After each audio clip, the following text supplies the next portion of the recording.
It is time, of course, to start looking at housing and accommodation, and we do that on a regular basis. But I'm talking about housing in the hills, and in particular, we're talking about habitat for the birds. I think many of you would be aware that there is a lot of habitat that has been taken from that area, and over the last 20 years, there's been a special project looking into what impact that has had. And the impact is alarming and startling for not only our bird population in the Mount Lofty Ranges, but also anyone who cares about that. Patrick O'Connor is an Associate Professor of Global Food and Resources at the University of Adelaide. Patrick, good afternoon. Hi, Sonya. Patrick, what have you found as far as the decline in bird numbers over 20 years? There's a couple of main things. One is that the total number of birds has declined by about 45% across the woodlands and the Mount Lofty Ranges. That's alarming in and of itself, but also about 75% of the specialist birds that live in woodlands, they're the ones that only hang around in woodlands, don't head off into parks and farmlands. About 75% of those species are in decline, and about 60% of bird species overall are in decline. And are these birds that people would normally consider to be in the unthreatened category? That's right. So these are mostly not threatened species. These are birds that, if you know much about birds, or even if you just walk around much, you would see. There are species in decline, such as the Adelaide rosella, which people would know well. The superb fairy wren, which people would know, the little blue bird that hops around. The New Holland honeyeater that lots of people in Adelaide would know from their gardens. So many of these species are well known, common, and so they're not hitting the threshold for extinction or for being listed as threatened. But many of them have dropped by a very substantial amount, and on average, that's a 45% in total numbers. And what do you think the reason for that is? So it's as you said. It's one of the things is that there's a long-term trend to have removed vegetation, so that clearance, but also in the vegetation that we still have, which is essentially the supermarket for these birds. The quality of that supermarket has been declining. So grazing pressure from total grazing pressure from stock feral animals and particularly abundant kangaroos has been driving the quality of that vegetation down. Commercial bee keeping is driving that quality down. The way that we manage fire, so we show that about 22 of the species are further at risk because of the way we're managing fire. And I don't mean they're wildfire, I mean the way that we're managing fire to respond to wildfire, so as to protect, assets. That's all contributing to these declines. So are you talking about backburning there? Yeah, backburning. No, it's not backburning. Backburning tends to be what we say when the fire is coming. Prescribed or controlled burning is the stuff we do between times to try to reduce the risk. It's just that we don't adequately take account of the kinds of risks that we're talking about here, which is that we're not just talking here about birds. The birds are an indicator set, if you like, of a general decline in ecosystem function. And so we have to ask what risk do we want to bear on the total ecosystem function, and so what actions would we take? When we do prescribed burning, raise stock, introduce honeybees, we make an assessment that the system can handle that. And what this data says is the system can't handle it, isn't handling it. In fact, it's really struggling under the weight of that. On the text line, John has said, we have so many galahs, sulphur-crested cockatoos, corellas and parakeets up here in the hills. They are pushing other species out. Is that an element of this, or what role does that play? Yeah, so what we show is that a few of the large-bodied, particularly carnivorous birds, but also some of those very gregarious birds that you just mentioned, they are increasing, but they're not increasing because they're more aggressive and better able to outcompete species that they've co-evolved with. they're increasing because we're opening those habitats up, and those species like more open habitats. They're more able to compete when we take away the mid and understory. So the changing landscape has favoured those birds over the ones we're talking about. The birds don't get together and plan how they're going to populate the landscape. They respond to what we do. So those large-bodied birds have said, okay, you're making more habitat for me and less for somebody else. I'll take that up. And so those figures, though, sound incredibly alarming. I mean, that's a relatively short period of time, 20 years, and those figures quite staggering.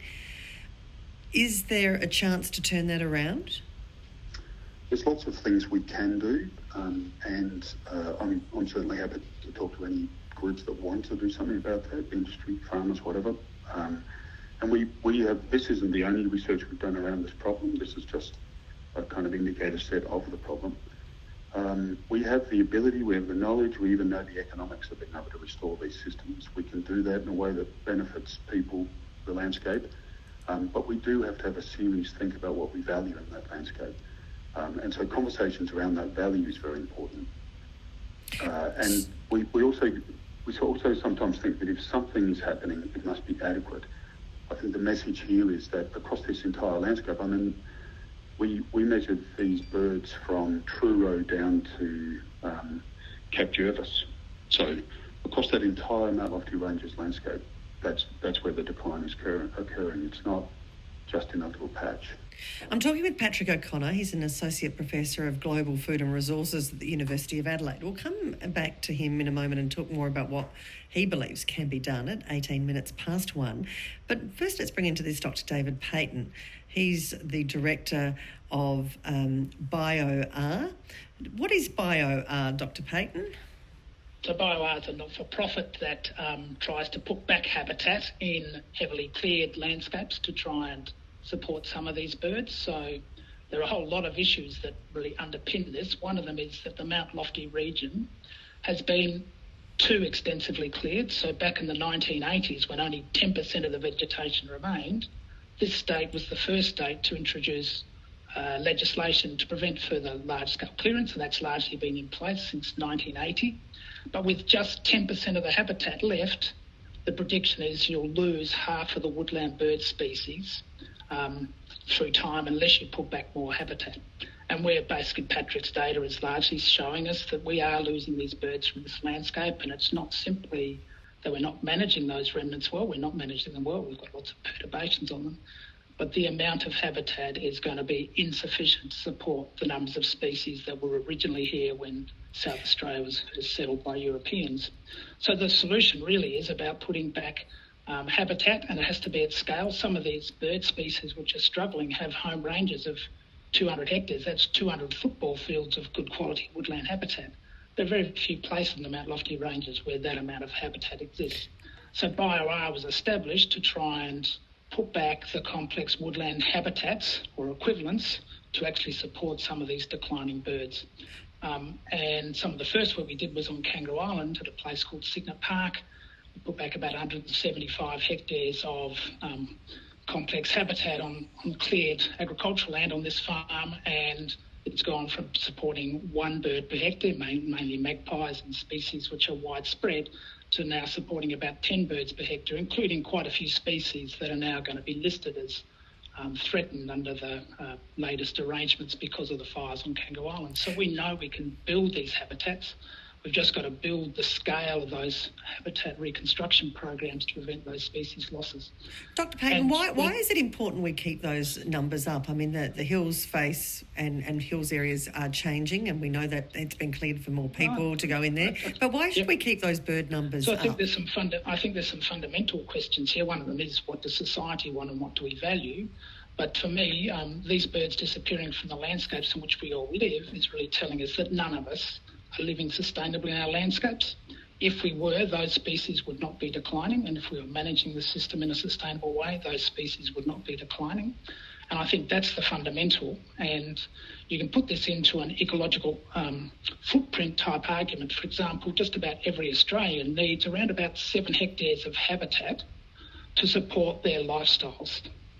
this is habitat that's been cleared to grow farming type produce, but you can also include other resources that those areas might do. Now, that's a substantial amount, and it's 3.5. If every person in the world lived by that, you'd need 3.5 worlds, much lower level. And one way of starting to do that is to give back some of the land that's been cleared for the biodiversity of the region. It's not dissimilar to the notion of giving back water to the environment in the river.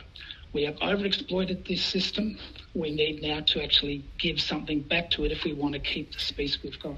There are many benefits to society. They come from health benefits to simply people being able to engage with the nature that we have. I'd far prefer to have a spring rich in birdsong than a spring which is almost silent, bar for a few raucous galahs and cockatoos. Now, as you're listening to this, and I'm talking with Dr. David Payton from BioR, you might have your own say in this. If you live in the hills, are you noticing a drop in birds? I've got quite a few texts saying, well, actually, there's no problem with rosellas around meadows, says one texter. Sulphur-crested cockatoos take over species, so I'm not sure whether there's sort of, certain love and attraction for some birds and not others, but it does play a part in some people's views. What do you think on this one? 1300 222 891, or you can text through on 0467 922 891. David, on that point, do you think, some birds are more equal than others, particularly in people's either love or hate faculties? That's right. There's always times of the year when the magpies swoop and the Murray magpies swoop and everyone's a bit anti those for a period of time. Look, there are a whole suite of birds which are struggling, and there's some which are doing well. I'm a little bit surprised that crimson rosellas are struggling. My sense from the censusing I do includes a bit for some of Patrick's surveys. I don't think they're struggling as much as some of the other species are, and they're certainly nowhere near that level where you'd be worried about them. I'm much more concerned about a whole suite of insectivores and some of the honeyeaters and so forth. The honeyeaters play important roles in terms of pollinating plants, so you don't want to lose those and so forth. They'd be the ones that I'd be focusing on. They are those smaller-bodied species that are the charismatic species of woodlands. And why this region is much more sensitive than other woodlands around the rest of Australia, even though we think their birds are declining there. This is an isolated woodland. It's surrounded by less suitable habit for those birds. So if we can't look after them here, then they will go from this region, full stop. That's Dr. David Payton. Let's go to Blackwood. Hello, Brigitte. Good morning. How are you? Good. I was listening very intently to the sad demise of birds across Adelaide, being reduced by 45%, I think you mentioned. Well, it was in the Adelaide Hills, yes, in the Mount Lofty Ranges there. Yes. So my query is, what about the impact of domestic cats, please, on the limited bushland that is left for them? Because currently councils across Adelaide, Mitcham Council, I think, has an instruction that cat owners must keep their cats indoors overnight, thinking that the cats won't actually kill anything during daylight hours. I'm not sure how they come to this conclusion. But nonetheless, so I was wishing to ask if the study also incorporated the loss of our bird life due to domestic cats. Brigitte, thanks for your question. Patrick O'Connor, can you address Brigitte's question? Yeah, so some species are vulnerable to introduced predators like cats, and so they will be affected by that, and that's that's a cost. But I think what this research shows is that it's not one driver in one place, but it is a broad-scale general decline across a whole suite of species, not all of which will be impacted by cats or foxes or whatever, but it is a total landscape management problem. As David said, we need to replace some of the habitat, but we also have to look at how we actually manage the remainder where these birds are currently holding on as refuges.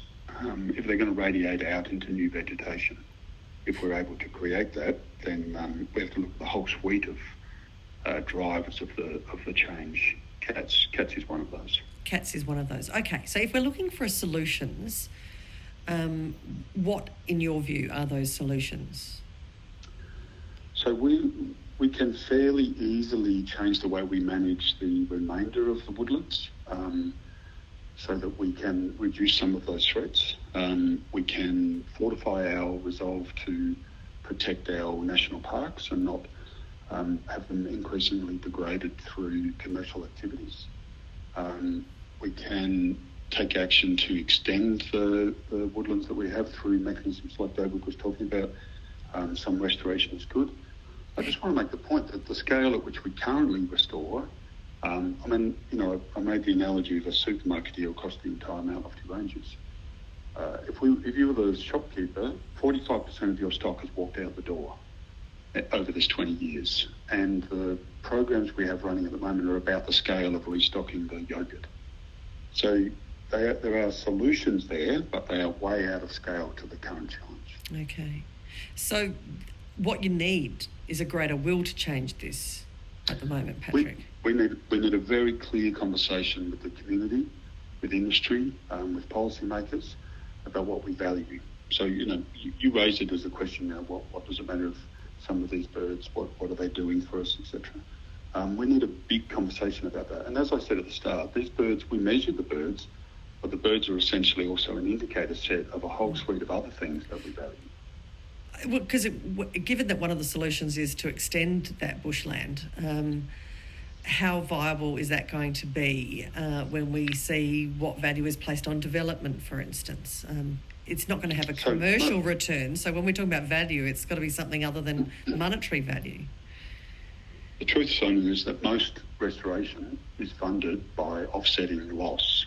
So we clear something for development, and the developer pays some funds, put something into a fund, and then organisations go out and try to recreate some habitat somewhere where it's lower value in the landscape, where it's easier to do, or where there's less development pressure. That at best, that's a no net loss, but probably is a net loss, and it also contributes to our thinking that we're getting something for nothing here. We're getting new habitat, but of course we actually lost potentially high value habitat to get a potential for habitat down the track. So I've just been out in the Mount Lofty Ranges looking at revegetation that's 20 years old, put there by Trees for Life. It's adding something to that landscape, but 20 years is young for that habitat. It's in relatively small patches. It's relatively restricted in what it can actually provide in where it is in the landscape. So we have to think about this much more holistically. It's not about jumping in and planting some trees in a few spots. Andrew at Noarlunga is really interested in this discussion, but he asks, how's the wedge-tail eagle faring? So the wedge-tailed eagle doesn't come up in our data. So David might be able to tell you what he knows about the broad scale of the wedge-tailed eagle, but our data is not kind of observational data about people watching what birds are doing. This is a very systematic approach to actually take the long-term pulse of this system and really understand what the trends are. That means that we can't pick up every species, particularly relatively uncommon species like the wedge-tailed eagle. I'll just go back to Dr. David Payton. Are you able to shed any light on the wedge-tailed eagle? Probably give some comments. One of the things we need to appreciate is that the surveys that Nature Conservation Society has been running for about 20 years through the Adelaide Hills looks at about 270 odd 2-hectare patches, 3 sets of 20-minute observations per year. So it's a relatively insensitive method of actually assessing changes. And all it's doing is documenting the changes. Wedge-tailed eagles have very large home ranges, and so sometimes the quickest way of sensing them is to take almost like a pet wedge-tailed eagle out, and it just flies up and they'll come around and be seen. I doubt if there's any figures exactly to show whether they're changing. I would have said they certainly haven't increased, but they're probably maintaining their numbers over this 20-year period. But you see them infrequently because they have such large home ranges. Indeed. Just looking at some of the texts that are coming through on our SMS line. John says, every day we have blue wrens, New Holland honeyeaters, flycatchers visiting our backyard. I think it is something to do with the blackberries I have. If I get rid of the blackberries, the birds will go. Just need to replace them. I don't know. Dave, though, says, how do you even begin to restore 250-year-old gum trees and their ecosystems? Patrick O'Connor, it's a good question. Yes, good question. So but some certain parts of habitat, like very old gum trees, are very difficult to replace in the short term, of course. But it doesn't mean we can't have a 50-year plan for how we start to increase the number of those resources. other things like the question about the blackberries. So it's very likely that the species that have been talked about there, if they are coming from very nearby, things like blackberry can provide some habitat. They can provide some cover for some species, but that they are not ultimately the complex mixture of things that the broad range of species need. So the blackberry is some kind of a resource, it's kind of a substitute, if you like, during some of the changes, but it's not adequate. Patrick, if I understand this correctly then, while you're not saying all birds are disappearing in this, what we're losing here is the diversity of birds in that region.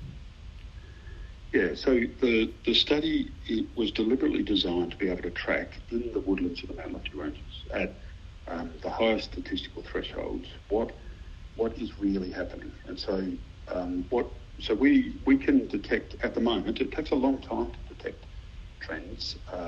We can detect trends in about 65 species within the woodlands of the Mount Lofty Ranges. So not all species. Other species we will eventually be able to pick up trends with this monitoring or extensions. But what we're saying is that 38 of those 65 species are in decline, and the ones that are in decline are the ones that specialise in being in woodlands. So it's very like having a hospital, and you can still see admin staff and orderlies wandering around, but the ophthalmologists and the periodontologists and all the other ologists, they're all declining. You're not seeing nearly as many of them in the hospital as you used to. Let's go to Unley. Hello, Robert. Oh, good afternoon. Wonderful discussion. My comment really is that both parties of both persuasions advocate population growth and also does the popular press. Now, the result of this population growth, populate or perish, it means that the bird life is perishing. We must find out another way, because you put pressure on nature, it's only us increasing our population. Thank you. Yeah, thank you for your call, Robert. David, look, there are a lot of people who really are very concerned about these kinds of declines, and then you've got others who would rather see huge amounts of development. How do you sort of get people together to, as Patrick has mentioned, have that conversation about values and what we value? I think one of the great problems for Australia, but particularly for South Australia, where most of us live in cities, we actually don't engage much with nature now. The vast majority of people have little connection. Historically, we had a much better connection, and often you've got to build that connection to get that connection, which then says, I want to look after what we've got so future generations can see these things. So for me, I think much of the processes which are needed is actually good quality educational opportunities. And they're not done by watching Dave Attenborough on the telly and so forth. They're probably done by having realistic human experiences with nature that then builds those connections. I think if you've got those connections in place, then you'd find a much stronger political push to do something about these. But governments are very fickle in where they put their money. And so they had a program to start restoring habitats back 5 years ago in this state, but then it switched to now dealing with controlling vertebrate pests and weeds, as opposed to looking at a holistic approach to this thing. So they've been cherry picking the things which suit government persuasions for a short period of time. I think one needs, as Patrick said, a much more holistic approach here. But the issue I have is we continue to monitor the declines. By the time we realise they've declined, it is going to be too late to do anything for these species. And what's really missing is there's nothing to show what the actual causes are for those declines. I'll argue that you can spend all your time looking after the remnants and making them as good as you want, but the actual total area, and it's well-known relationship between numbers of species and area of habitat, the actual area of habitat, even if well looked after, will not be enough to keep probably half of those birds. At best, we'll keep half of the bird species we currently have. Dr. David Payton. Corinne is at Gemmels. We'll make you our last comment on this today. Yeah, hello, Sonya. I live at Gemmels, which is halfway between Worcester and Strathallan. Yep. And my husband and I sit outside quite often and look at our green grass and, towards the back of towards the side of the property, because it's long. And we have counted 28 varieties of birds coming to our water or bird feeder, but we haven't had a bird feeder up for quite a number of years now. But yeah, we still get 28 types of birds visiting the water. So you're not noticing a drop in the numbers of species where you are, Corinne? No, not at all here. Not at all here, no. Well, sounds like you got a very favourable spot, Corinne. We definitely do. It's real paradise. Oh, well, enjoy it. Beautiful day for it today. Corinne at Gemmels near Strathalbyn. Look, I thank Dr. David Payton, Director of BioArt, but also Patrick O'Connor, who is the Associate Professor of Global Food and Resources at the University of Adelaide, who's been one of those behind this 20-year study that's had some alarming results on that front in relation to particularly woodland birds in the Mount Lofty Ranges. I imagine we're going to be talking about that for a while, as it's going to require some significant action. It's 22 minutes to 2. You're listening to ABC Radio Adelaide, South Australia and Broken Hill.